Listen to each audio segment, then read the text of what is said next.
Pronto, começou a primeira parte do nosso encontro, que é a da explanação do tema. Vamos ver aqui. Ela diz o seguinte: gostaria de sugerir um tema para a palestra online do Foco no Afeto, onde encontro muitas dúvidas na aplicação efetiva na minha vida. Seria algo em torno do seguinte: como demarcar e manter o meu espaço pessoal sem ser grosseira, agindo realmente com empatia e foco no afeto. Agradeço a atenção. Eu que agradeço, minha querida, pela participação, pela sugestão preciosíssima, né? Eu volta e meia falo aqui sobre delimitarmos o nosso espaço pessoal, que é reconhecer o espaço pessoal, saber o que me agrada, o que não me agrada nas relações, até onde eu deixo as pessoas se aproximarem sem que eu me sinta invadido, sem que haja de fato uma invasão, né? Eu preciso ter uma boa convivência comigo mesmo, perceptiva, para que eu possa entender, visualizar esse espaço pessoal, né? Tais coisas eu gosto, tais coisas eu não gosto. Tem algumas coisinhas que às vezes são frescuras, são coisas de momento e tudo, mas tem aquelas coisas que são inadmissíveis para cada um de nós. Então é importante perceber isso, para você em seguida delimitar. Então ela pergunta aqui, né, seria como demarcar e manter. Demarcar como eu estou dizendo, pela percepção. Você tem que olhar, perceber o que é invasivo para você. O que é invasivo para você pode não ser para uma outra pessoa, e vice-versa, né?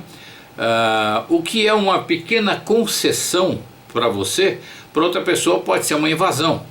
Porque às vezes uma pequena concessão é excepcional, então não vai afetar você, não vai te destruir, não vai lesar você, não é uma pequena concessão. Na hora que a gente faz a pequena concessão, é muito importante deixar claro para o outro que é uma pequena concessão, que eu não estou modificando o território, não é?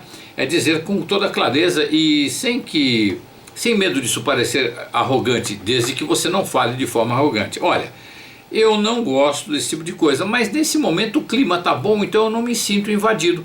Então eu vou fazer uma concessão, né? Não estou fazendo favor nenhum, estou fazendo uma concessão porque está bom para mim. Mas que fique claro que é uma concessão. E vamos lá. E aí a gente ou vai numa balada que não é só o seu perfil de balada, ou recebe uma visita de pessoas estranhas, enfim, se essa for a sua concessão. Mas é importante deixar claro para o outro que isto é uma concessão, ou seja, isto não faz parte, adentra o seu espaço pessoal, não invade, porque naquele momento é uma concessão, né? De uma outra vez, a tendência das pessoas, dos outros, é entenderem que quando você faz uma concessão, que é uma exceção, o outro tende a entender que virou regra nesse momento. Então se fez uma exceção à regra uma vez, então esta exceção vira regra. É um sistema que a gente tem de invasão de espaço pessoal, de desrespeito sistemático mesmo, aprendido, é cultural isso, não é? Então é importante que a gente deixe bem claro quando vai fazer uma concessão, porque a gente tem direito, faz parte do exercício e da ocupação do espaço pessoal, entender que concessões são saudáveis. Então o meu espaço pessoal não precisa ser absolutamente rígido, porque ele tem que obedecer o meu bem, ele tem que satisfazer o meu bem-estar antes de mais nada. Então de repente naquele dia aquela concessão é boa para mim, é boa para você também, é boa para nós, então beleza, pode entrar até aqui, né? Geralmente eu não podia passar daqui, mas hoje pode vir até aqui, então tudo bem. Isto é uma concessão excepcional, tem que ficar claro, é excepcional, né? Aí disso virar regra na cabeça do outro é muito fácil, mas a gente precisa pontuar. Olha, foi uma concessão interessante, não vai virar regra, mas foi uma concessão interessante, foi um momento interessante, muito gostoso, foi muito legal. Não vai virar regra, repete, né? Não vai virar regra, mas foi uma concessão muito gostosa. Isso eu não estou sendo grosseiro. Já tentando responder a pergunta dela, como fazer isso, né, sem ser grosseiro, né? Ela perguntou como demarcar e manter o meu espaço pessoal sem ser grosseira, agindo realmente com empatia e foco no afeto. Muito bem, agindo com empatia e foco no afeto. O foco no afeto é primeiro afeto de todos, em que eu tenho que focar é no afeto a mim mesmo. Então eu perceber se naquele dia é bom esta concessão ou não. Aí eu, no caso positivo, eu vejo, é interessante fazer essa concessão hoje, né? Então hoje meu espaço pessoal, ele é flexível, ele é vivo, ele é orgânico, ele não é uma cerca que eu coloco ali, não é? Ele é orgânico, a gente é orgânico, né? Então naquele dia meu espaço pessoal mudou, ele flexibilizou. Por que ele flexibilizou? Porque eu sou humano. De repente ele muda, ele avança, ele fica maior, às vezes fica menor. Tudo isso dentro da saúde, atendendo ao meu... É tudo pelo prazer, gente. A natureza conversa com a gente através do prazer. Depois que a gente botou uma série de coisas na cabeça, de ética, moral, persistência, metas e tal, então a gente passa por cima do prazer, até assume uma certa dor na vida para conseguir objetivos e metas, tudo bem. É uma brincadeira que a gente faz com a natureza aceita negociação, a natureza é flexível, só não aceita desaforo. Então quando o cara faz uma exceção de trabalhar bastante, por exemplo, ele faz uma exceçãozinha ali, é legal. Agora quando vira regra, ele vira um workaholic, aí a natureza vem com a nota fiscal, a fatura já vencida e protestada, né? Virou doença, né? Então essa dança do espaço pessoal, nós somos vivos e pulsantes, né? Então de repente o espaço pessoal ele reduz, né? Às vezes ele aumenta, né? Então tem dia que eu quero ficar sozinho, não quero ouvir, não quero ver ninguém. Eu preciso não ver ninguém. Ah, você é um eremita, você é egoísta? Então, não, antes de eu ser egoísta, do que ser este altruísta que a sociedade exige, que nada mais é do que um egoísmo coletivo. O altruísmo que a sociedade me impõe é um egoísmo coletivo, não é? Então é melhor ser este egoísta saudável em função, o exercício do egoísmo em função da preservação da minha saúde, do que ser aquele altruísta que é o egoísmo da sociedade, ou seja, que pede de mim tudo e não me dá nada, não é? Não está nem aí com a minha saúde nem nada, não é? Então voltando, a gente precisa perceber o espaço pessoal e a dinâmica dele. Então de repente um belo dia, poxa, diminuiu o meu espaço, então eu estou mais coletivo, mais gregário, ótimo, então vamos lá, vamos para a balada, vem todo mundo aqui em casa, ou vamos fazer coisas que de repente eu não faria. De repente eu vi um estilo de música, vou numa balada que tem um tipo de música que em geral eu odeio, mas naquele dia está diferente. Essa flexibilidade é importante. Perceber, né? A flexibilidade na percepção. Não é a priori, eu odeio tal tipo de música. Tudo bem, eu em princípio não gosto, eu gosto, aquele tipo de música faz parte de uma indústria imbecilizante, etc e tal, aquele X tipo de música.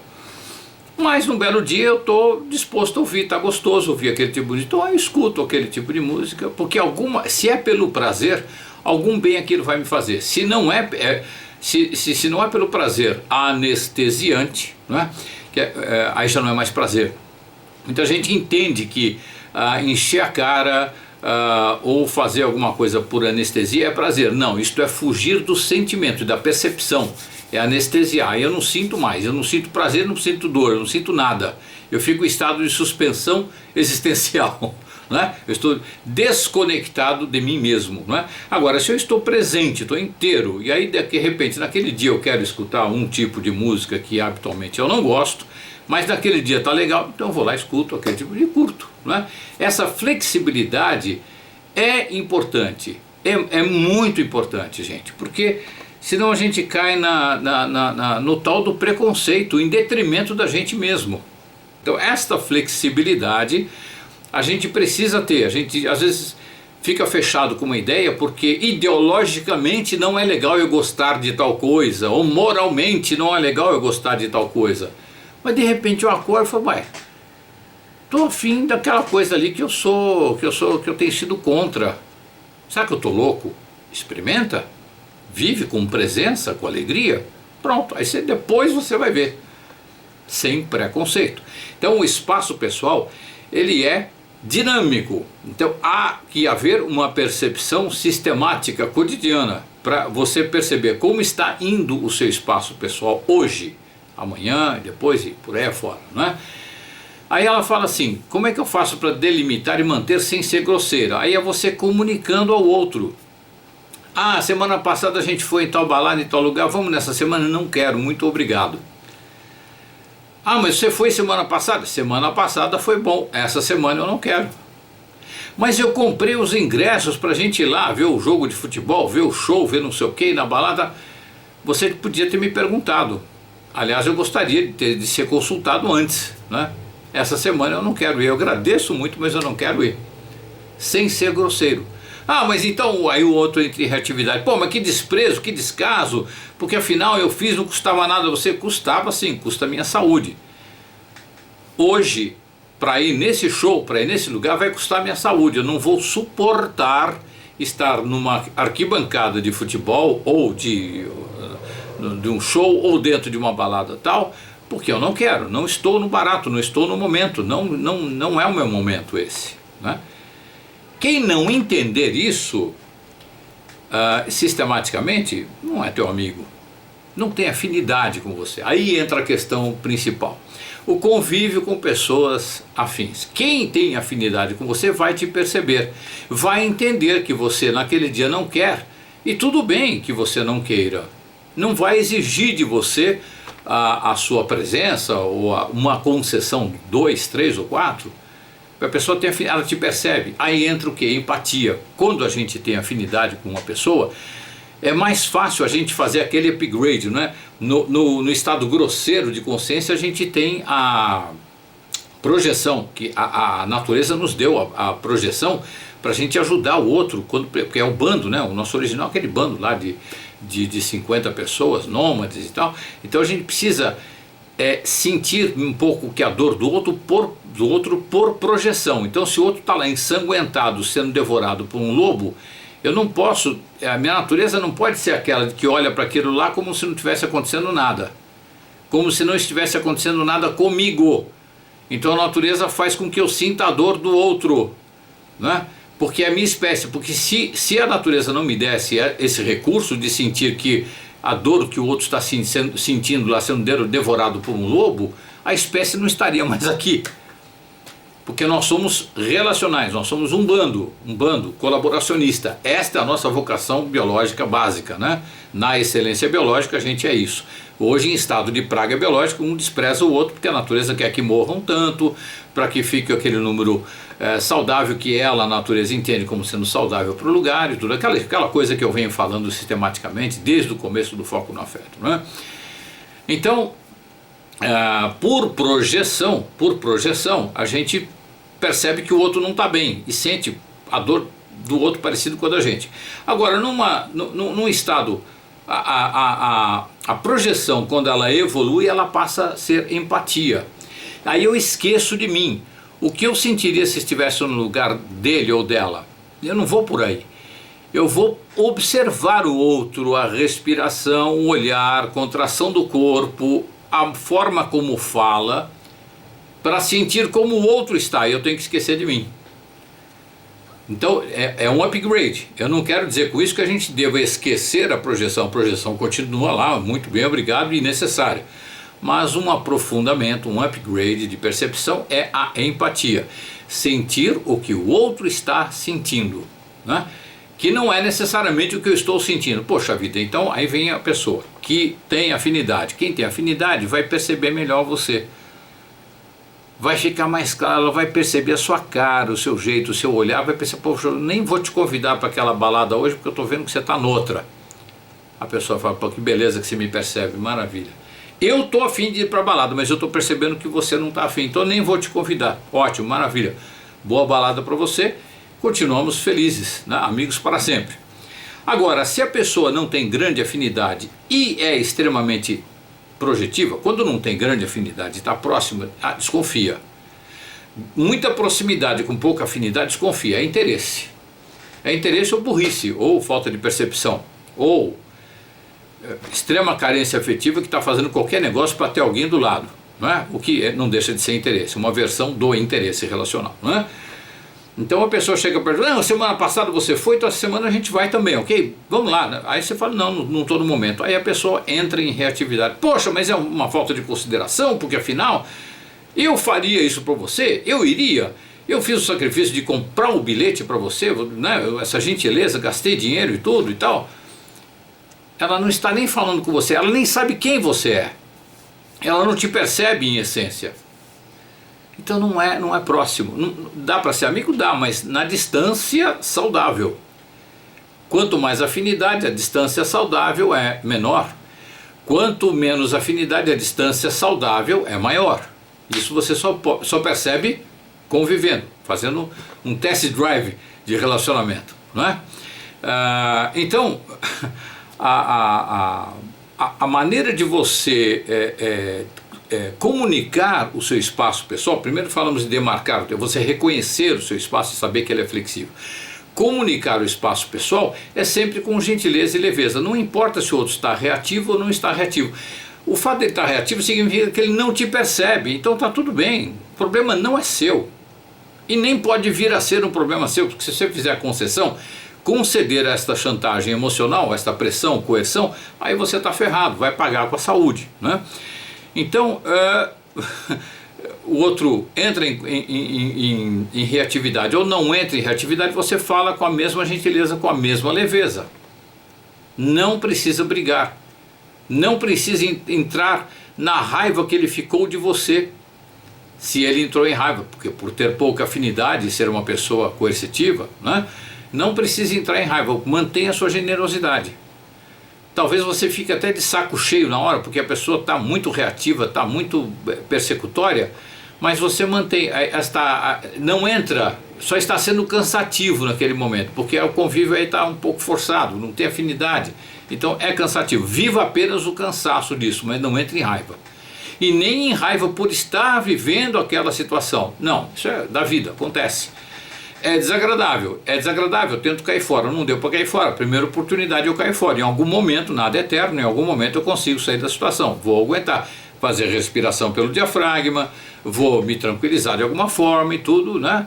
Aturar aquela situação de forma não reativa e perceptiva, e aí quando eu sair daquela situação eu vou tomar cuidado para que ela não se repita. Esta é a ação com empatia, né? Não sendo grosseiro e agindo com empatia. E por fim ela termina perguntando como demarcar e manter o meu espaço pessoal sem ser grosseiro, agindo realmente com empatia e, por último, com foco no afeto. Se você tem o foco no afeto, se você está focado no afeto desde o começo do processo, desde a percepção do seu espaço pessoal, né, inclusive da dinâmica dele, se você está vendo isso com afeto, com amor a você mesmo, quando você abre a tal da exceção, quando você faz assim, não, hoje eu estou mais flexível, então pode chegar mais, hoje é menos, então não chegue tanto, focado no afeto, na harmonia, tendo a convicção, a percepção. Quando você tem a percepção de que isso é saúde, fica tranquilo, fica fácil. Aí você comunica, não, hoje para mim não está legal, e o outro tem que entender, se ele é amigo, ele tem que entender. Se não é teu amigo, ele revela que não é teu amigo quando ele não entende, quando ele não aceita. Então você comunica sempre focado no afeto. Então tudo isso vai ser possível, você não vai ser mais invadido, não vai ter o seu espaço pessoal invadido. Aí ela termina dizendo, agradeço a atenção, eu que agradeço, minha querida, pela oportunidade de falar de um assunto tão importante, porque é gerador de muita neura, de muito conflito no nosso meio social, ainda em estado de praga. Para encerrar essa explanação, eu vou ler e comentar dois posts que eu achei muito pertinentes, porque falam de situações onde esta cultura da invasão está instalada, onde essa cultura da invasão ela é consagrada, vamos dizer assim, né? Que é na família. Tem algumas pessoas que perguntam para mim, você é contra o casamento? Não, eu sou contra a infelicidade.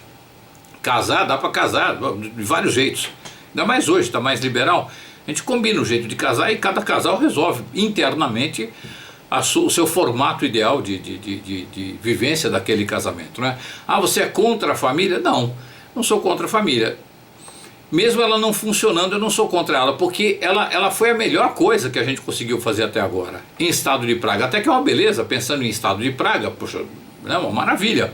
Para quem está doente, estourado, todo estrupiado, conseguir fazer uma estrutura como uma família é uma beleza. Agora, saindo do estado de praga, a gente vai conseguir fazer aquela vivência comunitária, né? Os pares não são fixos, não por obrigação, podem ser fixos por desejo, não é? Não tem obrigação nenhuma. Os filhos são de todos, todos trabalham para todos ali, não é? Isso é muito além de qualquer ismo, comunismo, fascismo, nazismo, capitalismo, que todos os ismos no fim é tudo poder, né? E onde tem poder, o poder entrou por uma porta, o amor sai pela outra. Então, para o amor poder entrar, tem que o poder sai. Pronto, aí é o poder do amor, é a comunidade que resolve a questão. Como todo mundo agindo por todo mundo e para todo mundo. Colaboracionismo, que é a nossa vocação original. Cooperativismo, que é a colaboração organizada, que depois vai dar na generosidade, que depois vai dar no afeto, que depois vai dar no amor, amor onde tem sexo, no amor universal, não é? A gente, algumas pessoas individualmente, ou até algumas coletividades, comunidades, conseguiram vivenciar tudo isso a par deste mundo todo em estado de praga biológica. Só que eles não duraram muito, né, os que aconteceram, porque como a maioria está em estado de praga biológica, quando encontram uma comunidade dela, eles vão lá e acabam com a comunidade. Mas é a nossa vocação. Então vamos lá, falar do lugar, digamos, do QG, né, do QG da invasão do espaço, pessoal, né? Vamos falar de laço consanguíneo. O nome do post é Família Saudável. Laço consanguíneo o laço consanguíneo traz consigo alguns treinos em potencial. Bom, o fato de eu ter um laço consanguíneo com você, isso já de cara nos dá alguns treinos em potencial. Tem umas coisinhas aí que a gente vai ter que treinar por termos esse laço consanguíneo, não é? O treino número 1. Que a pessoa aguce a percepção no sentido de não embarcar na ideia de que por ser parentes as pessoas têm valores iguais, parecidos ou até mesmo remotamente parecidos. Isso aí vem daquela das famílias estado de guerra, então aí todo mundo precisa pensar igual, porque está todo mundo em guerra. Então alguém que pense diferente vai deixar a família toda, o grupo, a grande família, vai deixar o pessoal, como é que se diz? Mais desprotegido, ou com menos um elemento a favor da família, porque tem sempre a família e o inimigo, né? Hoje a família virou uma trincheira na constante guerra social que a gente vive, né? Uma trincheira, né? Não é o lar, esse lar doce lar, ele é muito mais uma trincheira. É também doce, tem ternura, tem coisa, tem amor ali dentro, tem um monte de coisa legal. Mas no estado de praga biológica que a gente está, prioritariamente ou majoritariamente é uma trincheira de guerra, onde as pessoas inclusive brigam entre si, competem entre si, são despóticas umas com as outras, né? Então o primeiro treino para quem tem laço consanguíneo um com o outro, a primeira coisa que a gente vai ter que treinar é o seguinte: a gente vai ter que aguçar a percepção no sentido de perceber, de não embarcar na ideia de que por sermos parentes, né, nós tenhamos que ter valores iguais, parecidos ou até mesmo remotamente semelhantes, né? Outro, que a pessoa perceba que a afinidade não está nem de longe ligada a parentesco consanguíneo. Não está, a afinidade é uma outra história.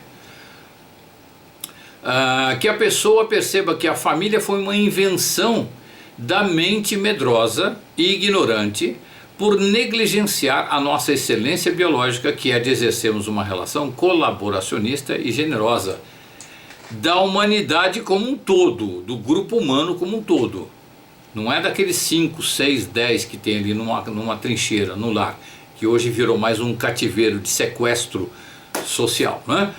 Outra coisa que a gente vai ter que treinar, se a gente é parente consanguíneo, é perceber que é importante e saudável para a espécie humana misturar etnias diferentes, sempre que estimuladas pela química amorosa. Então, de repente, um negro gostou de uma mulher branca gostou de um amarelo, de um oriental, e aí vai, todas as cores e todas as raças, cruzem, biologicamente falando, cruzem, mas se amam, fiquem juntos, procriem.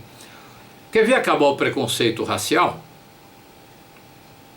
3 gerações. Todo mundo, todas as raças cruzam com todas as raças, seguindo de preferência o afeto.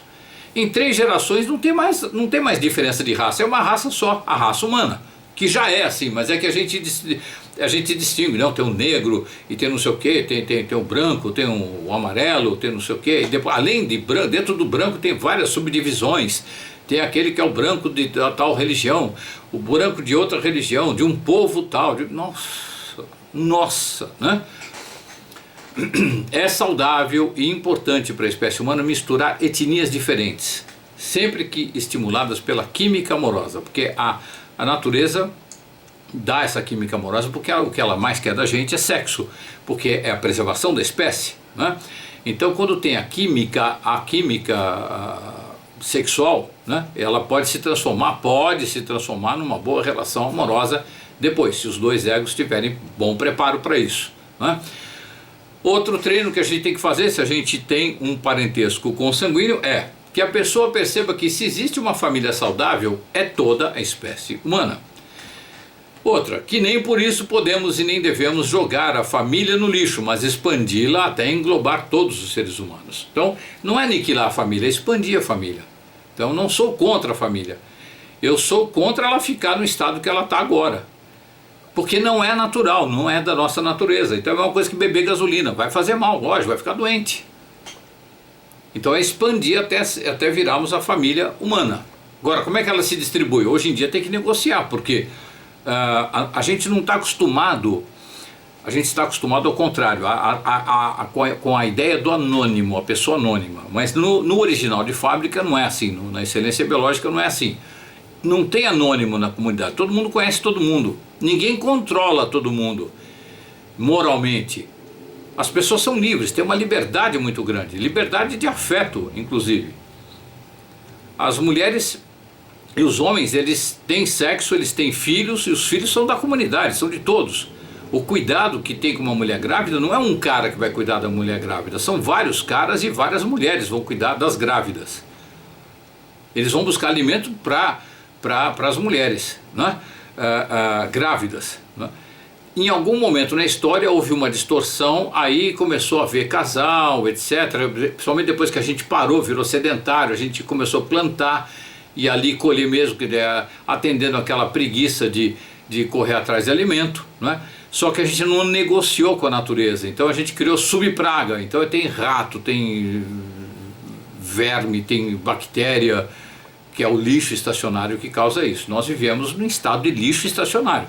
Gente, numa cidade como São Paulo, se acabar com os ratos de um dia para a noite, em 3 meses não tem mais ninguém vivo em São Paulo. Procure qualquer biólogo de praga urbana, especialista em praga urbana. Teve um programa de entrevista na televisão que eu vi esse cara falando. Um especialista em praga urbana, aqui de São Paulo mesmo, se não me engano, da USP. Acabou o rato aqui, em 3 meses não tem mais gente, porque é uma subpraga, e o rato tem uma relação desonesta com a gente, ou seja, a praga é desonestidade em relação à natureza, é o desaforo com a natureza. A gente dá para o rato uma vida desonesta, a gente dá aquelas migalhas, as coisas que são podres, estragadas para nós, alimento, eles comem tudo aquilo porque para eles interessa, eles não têm que estar na natureza procurando o alimento como é para o que eles foram feitos. Então já cria uma subespécie, ao longo de várias gerações, é uma subespécie, praga. Essas pragas aqui, no subterrâneo das metrópoles, o rato impede que muitos vírus e bactérias não cheguem, impede que eles cheguem até nós.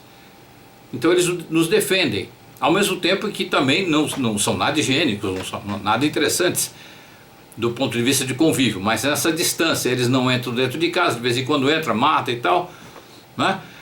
Não precisa nada disso. Agora, para que isso não aconteça, é preciso haver uma negociação com a natureza, não um desaforo. Se nós somos parentes consanguíneos nesta sociedade em estado de praga, nós vamos ter que treinar o seguinte, que para manter a nossa distância saudável apontada pelo grau de afinidade, não é porque você é meu primo que eu tenho que ter a mesma proximidade com que eu tenho com outro primo e com outro primo e com outro primo. Não, são seres diferentes, né? Então é o grau de afinidade que vai apontar a distância ou proximidade, como queiram, né? Que para manter essa distância saudável a pessoa vai precisar aprender a reconhecer, delimitar e comunicar educadamente a bem de não gerar mais conflitos no seu espaço pessoal. 8. Perceber o quão promíscuas são as suas relações familiares e torná-las saudáveis. E só isso dá um foco no afeto inteiro, gente. Perceber o quão promíscuas são as suas relações familiares porque são muito promíscuas. Número 9, aprender que desenvolver a sua própria concepção de vida, independente da concepção dos pais, não significa não amá-los. Esta é uma questão terrível. Quando a gente chega lá para os 25 anos de idade, que a gente começa a ter a nossa maturidade emocional, ou maioridade emocional também, a gente começa a pensar por si próprio. Só que raras são as famílias que nos aplaudem por isso. Ah, está pensando muito diferente, vai sair da família, ou seja, vai deixar a trincheira, nós vamos ficar mais vulneráveis aos inimigos. E não é por aí. O amor vai continuar, só está pensando diferente. Em vez de ser engenheiro, como a família é engenheiro há 10 gerações, vai ser o que? Advogado, vai ser dentista ou pintor, sei lá o que. Diferente, mas vai continuar amando igual. Agora, a pressão muitas vezes é feita de tal forma que o filho entende que, se pensar por si próprio, ele está com isto agredindo e desprezando o amor do pai e da mãe. É mentira isto, não é fato. Então é uma consciência. Se nós somos parentes consanguíneos, nós vamos ter que aprender a treinar essa percepção também. Número 10, que os maiores parentescos que nós temos são com pessoas com quem temos alto grau de afinidade, e com elas não necessariamente temos algum laço consanguíneo. Entender que a nossa família está aí, por aí, e é detectável através da afinidade. Isso todo mundo já sabe, né? Existem até ditados populares, né? Famílias são os amigos que a gente escolhe e tal, né? Tem gente que até fala isso, mas na hora de exercer é complicado, né? Outra coisa, número 11, que a compulsão de amarmos os entes com quem temos laços consanguíneos, a compulsão de termos que amarmos os entes com que a gente tem laço consanguíneo apenas nos afasta do amor possível entre eles e nós, além de nos lançar no poço dos laços passionais insanos. Quer dizer, essa compulsão, se é teu irmão, se é teu pai, se é teu filho, se é a tua mãe, se é teu cunhado, se é teu primo, você tem que amar, é assim, né? Pode não ser assim com essa cara que eu fiz, explícita, mas implícito passa isso. Uma rigidez insana, né? Então, é que essa compulsão de amarmos entes com quem nós temos laços consanguíneos apenas nos afasta do amor possível entre eles e nós. Quer dizer, se eu tenho que te amar, eu não vou nem ter espaço de perceber o quanto eu te amo de fato. Percebe que loucura? Se eu chego perto de você, eu já começo a tremer, falando, eu tenho que amar. Como é que faz? Como é que faz? Não, como é que... Não, o que essa pessoa acha que é ser amado? Então eu vou fazer, eu não sei como é que ela percebe amor, então eu vou dar um presentinho, vou comprar alguma coisa, e aí tenta usar aqueles objetos que são portadores, pretensamente portadores de afeto, que não tem nada a ver com afeto. Porque eu não tenho a liberdade de sentar e olhar para você e ver, poxa vida, temos pouco em comum, ou temos muito em comum. A gente tem muita coisa boa em comum, temos coisas ruins em comum também, né? Coisas destrutivas em comum, e conversar com essa liberdade, com essa soltura, com este à vontade. Aí eu percebo quanto você é próximo ou distante. É a saúde, essa é a saúde. Se eu te amo 2%, então que eu te ame 2%, que eu não seja obrigado a te amar 85%.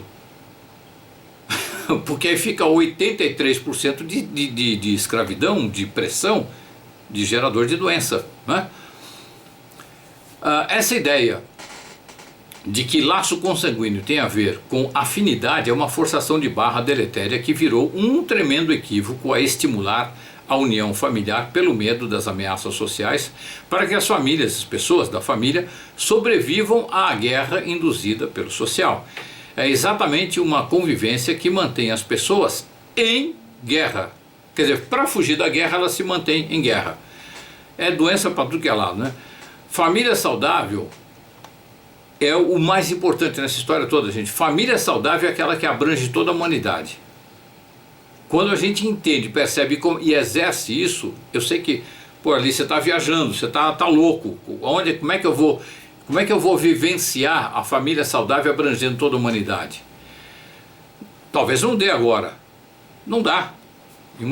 Com muita gente não dá, mas se eu começar a caminhar para isso, então eu vou procurando os meus afins nas pessoas mais improváveis, com os cargos mais improváveis, com as posições sociais mais improváveis, fora do código social, mas dentro do código do afeto.